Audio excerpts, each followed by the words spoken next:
अल्लाह का एक नेक बंदा केरल से अल्लाह के घर तक यानी मक्का मदीना तक पैदल ही निकल पड़ा है। जहां जहां से अल्लाह का ये बंदा गुजर रहा है, हजारों की संख्या में लोग उसकी सुरक्षा और सलामती की दुआ कर रहे हैं। भारत देश तरह तरह के धर्म से जुड़ा हुआ देश है और यहाँ अपने अपने धर्म स्थानों तक पैदल यात्रा आम बात है। पैदल यात्रा के जरिए श्रद्धालु अपने अपने धर्म स्थानों पर पहुंचकर मत्था टेकते हैं। लेकिन इस बार जो शख्स पैदल निकल पड़ा है वो न सिर्फ देश में बल्कि विदेशों में भी चर्चा का केंद्र बन गया है।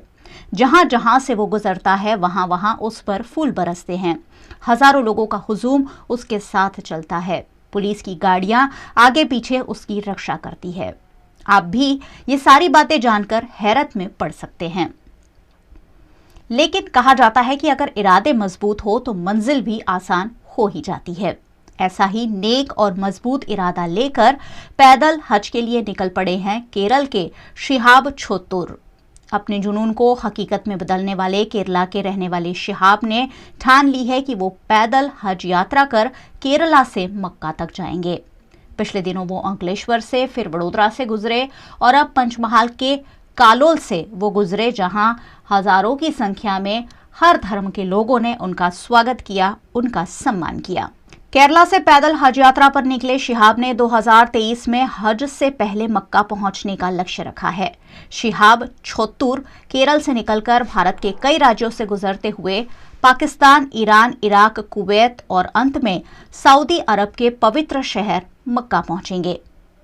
शिहाब छोत्तुर ने अपनी इस अनोखी पैदल यात्रा के बारे में उनकी तैयारी को लेकर कहा कि उन्हें तैयारी में करीब 6 महीने का समय लग गया, क्योंकि यात्रा की परमिशन लेने के लिए उन्हें कई बार एम्बेसीज के चक्कर तक काटने पड़े। देश के आखिरी छोर केरल के मलप्पुरम जिले के कोट्टुक्कल के पास अठावनाड इलाके के रहने वाले हैं शिहाब छोत्तुर। शिहाब जोखिम और तकलीफों से भरे लेकिन इस रूहानी सफर पर ऐसे दौर में निकले हैं जब सारी दुनिया में चहल पहल मची हुई है। फिर भी केरल के शिहाब छोत्तुर अल्लाह के घर को देखने के लिए अकेले ही पैदल चलकर 600 किलोमीटर से ज्यादा की दूरी तय कर रहे हैं। शिहाब केरल से चलकर राजस्थान से पाकिस्तान, ईरान, इराक, कुवैत और सऊदी अरब जैसे देशों का सफर तय करते हुए करीब 8 महीने बाद अगले साल तक मक्का पहुंच जाएंगे। दिन में कम से कम 25 किलोमीटर चलने वाले शिहाब हल्का ही सामान अपने साथ कैरी कर रहे हैं ताकि सफर में उन्हें परेशानी ना हो।